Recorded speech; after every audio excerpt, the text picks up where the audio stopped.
আমরা যারা 1990 থেকে 2005 সালের মধ্যে জন্মেছি, আমরা বিশেষ কিছু ছিলাম না, তবে আমরা ভাগ্যবান ছিলাম। যখন আমরা ছোট ছিলাম, হাতগুলো জামার ভেতরে ঢুকিয়ে রেখে বলতাম, আমার হাত নেই। একটা কলম ছিল যার 4 রকমের কালি ছিল, আর তার 4টা বোতাম একসাথে টেপার চেষ্টা করতাম।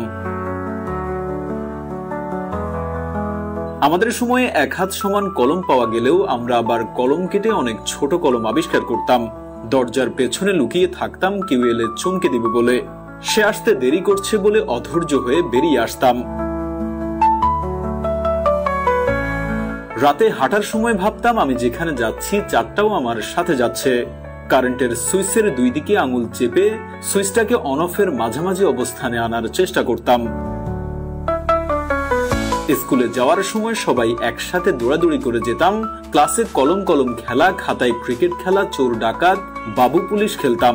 অনেক সময় স্কুল ফাঁকি দিয়ে কয়েকজন বন্ধু মিলে ঘুরতে যেতাম, আড্ডা দিতাম, আরো কত কি। 1 টাকার রঙিন বা নারিকেলি আইসক্রিম, হাওয়াই মিঠাই খেতে না পারলে মনটাই খারাপ হয়ে যেত। হঠাৎ আকাশ দিয়ে হেলিকপ্টার গেলে সবাই রুম থেকে বের হয়ে আকাশের দিকে তাকিয়ে থাকতাম। স্কুল ছুটি হলে দৌড়ে বাসায় আসতাম, মিনা কার্টুন দেখব, সিসিমপুর দেখব। শুক্রবার দুপুর 3টা থেকে অপেক্ষা করতাম কখন বিটিভিতে সিনেমা শুরু হবে, এবং সন্ধ্যার পর আলিফ Laila, Sinbad, Robin Hood, MacGyver দেখার জন্য পুরো সপ্তাহ অপেক্ষা করতাম। ফলের গুটি খেয়ে ফেলে দুশ্চিন্তা করতাম পেটের ভেতর গাছ হবে কিনা। মাথায় মাথায় ধাক্কা লাগলে শিং গজানোর ভয়ে আবার নিজের ইচ্ছায় ধাক্কা দিতাম। কেউ বসে থাকলে তার মাথার উপর দিয়ে ঝাঁপ দিতাম, যাতে সে আর লম্বা হতে না পারে। বিকেলে কুতকুত, কানামাছি, গোল্লা ছুট না খেললে বিকালটাই যেন মাটি হয়ে যেত। ফাইনাল পরীক্ষা শেষ হলে তো সকালে পড়া নেই। এত মজা লাগতো যা বলার বাইরে। নানু বাড়ি, দাদু বাড়ি যাওয়ার এটাই তো ছিল সময়। ব্যাডমিন্টন, ক্যারাম, লুডো না খেললে কি হয়।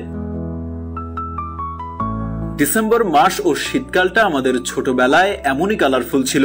তবে ডিসেম্বরের 31 তারিখ যতই এগিয়ে আসতো, মনের মধ্যে ভয় ততই বাড়তো।